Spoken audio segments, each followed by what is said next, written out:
Guys, Chennaiyin F സിയുടെ പരിശീലനമായിട്ടുള്ള oven Goyal ചില ചരട് വലികൾ ഇപ്പോൾ തന്നെ, അതായത് സീസൺ അവസാനിക്കുന്നതിന് മുമ്പ് തന്നെ തുടങ്ങിക്കഴിഞ്ഞു എന്ന് വേണം പറയാൻ. അതായത് ഓവൻ ഗോയൽ വന്നതിന് ശേഷമാണ് ചെന്നൈയിൻ എഫ് സി കുറേ നാളുകൾക്ക് ശേഷം പ്ലേ ഓഫ് എന്ന് പറയുന്ന ഒരു രീതിയിലേക്ക് എത്തുന്നത്. ഇപ്പം കഴിഞ്ഞ 3 സീസണുകളുടെ 8ാം സ്ഥാനത്തൊക്കെയാണ് അവർ ഫിനിഷ് ചെയ്തിരുന്നത്. ഏറ്റവും ഒടുവിലായിട്ട് അവരെ പ്ലേ ഓഫ് കടത്തിയ കോച്ചും ഓവൻ ഗോയൽ തന്നെയാണ് എന്നുള്ളത് നമുക്കറിയാം. ഏതായാലും ഇപ്പോൾ ഡാനിയൽ ചീമ എന്ന് പറയുന്ന ജംഷഡ്പൂർ എഫ് സിയുടെ സ്ട്രൈക്കറായിട്ടുള്ള താരത്തെ അടുത്ത സീസണിന് വേണ്ടി അതിൻ്റെ ഒരു ടോക്സ് ഇപ്പോൾ തന്നെ ആരംഭിച്ചു. അത് ഏതാണ്ട് ഒരു പ്രീ കോൺട്രാക്ട് ലെവൽ അങ്ങനെയുള്ള ലെവലിൽ തന്നെ ഇപ്പോൾ എത്തിയിട്ടുണ്ട് എന്നുള്ളതാണ് ഇപ്പോൾ കിട്ടുന്ന വാർത്തകൾ. ഇപ്പോൾ സീസൺ അവസാനിച്ചത് കൊണ്ട് ഇനി അദ്ദേഹത്തിന് മറ്റിതൊന്നും ഇല്ല, കാരണം കോൺട്രാക്റ്റ് അവസാനിക്കുന്ന ഒരു സാഹചര്യത്തിലേക്കൊക്കെ പോകുന്നതുകൊണ്ട് തന്നെ ഇപ്പോൾ കേലിനൊക്കെ ഇതിനോടകം തന്നെ ഇത് റിപ്പോർട്ട് ചെയ്യുകയും ചെയ്തു കഴിഞ്ഞു. നമുക്കറിയാം, ഇപ്പോൾ ഡാനിയൽ ചീമ എന്ന് പറയുന്നൊരു താരം, അദ്ദേഹം ആദ്യം ഇന്ത്യയിലേക്ക് വരുന്നത് ഈസ്റ്റ് ബംഗാളിലൂടെയാണ്.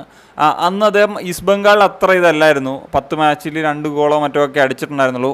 അതേ സീസണിൽ ജനുവരിയിൽ ജംഷഡ്പൂർ എഫ് സി പോയതിനു ശേഷമാണ് അദ്ദേഹം ഗോൾ അടിച്ച് കൂട്ടുന്ന ഒരു ലെവലിലേക്കൊക്കെ പോകുന്നത്. പിന്നീട് ആ സീസണിൽ ജംഷഡ്പൂരിനോടൊപ്പം തന്നെ ഷീൽഡ് അടിക്കുന്നൊരു അവസ്ഥ കൂടി ഉണ്ടായി. അത് അന്ന് ഓവൻ ഗോയൽ തന്നെയായിരുന്നു പരിശീലനമായിട്ടുണ്ടായിരുന്നത്. ജംഷഡ്പൂർ നോക്കിയാണെങ്കിൽ ഏതാണ്ട് 52 മത്സരങ്ങളിൽ നിന്ന് 21 ഗോളുകൾ അടിച്ചിട്ടുണ്ട്.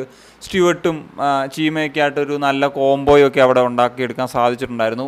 എനിവേ, ഇദ്ദേഹത്തിന് ഇപ്പോൾ ചീമ എന്ന് പറഞ്ഞു കഴിഞ്ഞാൽ ഒരു ഡിമാൻഡുള്ള പ്ലെയർ തന്നെയാണ് ISL. അദ്ദേഹത്തിനായിട്ട് ഡിഫറെൻറ്റ് ISL ക്ലബ്സ് രംഗത്തുണ്ടായിരുന്നു എന്നുള്ളതാണ് ഈ കേൽനോവിൻ്റെയൊക്കെ റിപ്പോർട്ടിൽ പറയുന്നത്.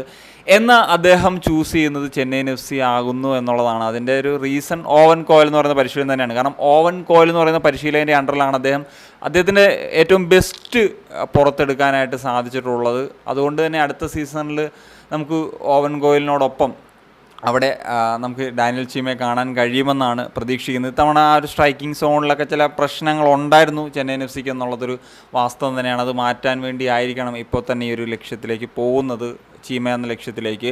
അതുപോലെ തന്നെ ലാൽദിൻ ഭൂയ എന്ന് പറയുന്ന ജംഷഡ്പൂരിൻ്റെ മറ്റൊരു താരത്തെയും ടീമിലെത്തിക്കാൻ ഒരു അഡ്വാൻസ് സ്ട്രോക്കിലാണ് എന്നുള്ളതാണ്. അദ്ദേഹം ഒരു സെൻറ്റർ ബാക്ക് ആയിട്ടുള്ള താരമാണ്. ഈ സീസൺ ഒരു നല്ല സീസൺ തന്നെയായിരുന്നു ലാൽദിൻ ഭൂയയെ സംബന്ധിച്ചിടത്തോളം. അങ്ങനെ അദ്ദേഹത്തിൻ്റെ എക്സ് ക്ലബിൽ നിന്ന് 2 താരങ്ങളെയാണ് എത്തിക്കാനായിട്ട് പോകുന്നത് എന്നുള്ളതാണ്. എന്താണെങ്കിലും ഓവൻ ഗോയൽ ഇത്തവണ ചെന്നൈയിനെ 6ാം സ്ഥാനത്ത് വെച്ച് പ്ലേ ഓഫിലേക്ക് എത്തിക്കാനായിട്ട് സാധിച്ചു. ഇവിടെ പറയേണ്ട ഒരു പ്രധാനപ്പെട്ട ഒരു കാര്യം എന്തെന്ന് വെച്ച് കഴിഞ്ഞാൽ, ജംഷഡ്പൂർ എഫ് സിയിൽ ആദ്യം ഓവൻ ഗോയൽ വരുമ്പോഴും ആദ്യ സീസണിൽ 6ാം സ്ഥാനത്താണ് ഫിനിഷ് ചെയ്തത്. അടുത്ത സീസണിലാണ് റീബിൽഡ് ചെയ്തിട്ട് ഒരു ഷീൽഡ് ലെവലിലേക്ക് പോയത്. സോ ചരിത്രം ആവർത്തിക്കുമോ ഓവൻ ഗോയൽ എന്ന് പറയുന്നൊരു പരിശീലകൻ്റെ അണ്ടറിൽ എന്നുള്ളത്, ചെന്നൈയിൻ എഫ് സിക്കൊപ്പം എന്നുള്ളത് നമുക്ക് തീർച്ചയായിട്ടും കണ്ടറിയേണ്ട കാര്യം തന്നെയാണ്. ഇനിയും പ്ലേ ഓഫിലെ മത്സരങ്ങളൊക്കെ അവശേഷിക്കുന്നുണ്ട്. പ്ലേ ഓഫിൽ വളരെ ഡേഞ്ചറസ് ആകുന്ന ഒരു കോച്ച് തന്നെയാണ് ഓവൻ ഗോയൽ. സോ അതൊക്കെ നമുക്ക് കാത്തിരുന്ന് തന്നെ കാണാം. സോ എന്താണ് നിങ്ങളുടെ ഒപ്പീനിയൻസ്? ഉറപ്പായിട്ടും കമ്പോസ് കാണിക്കുകയാണ് സനിയ.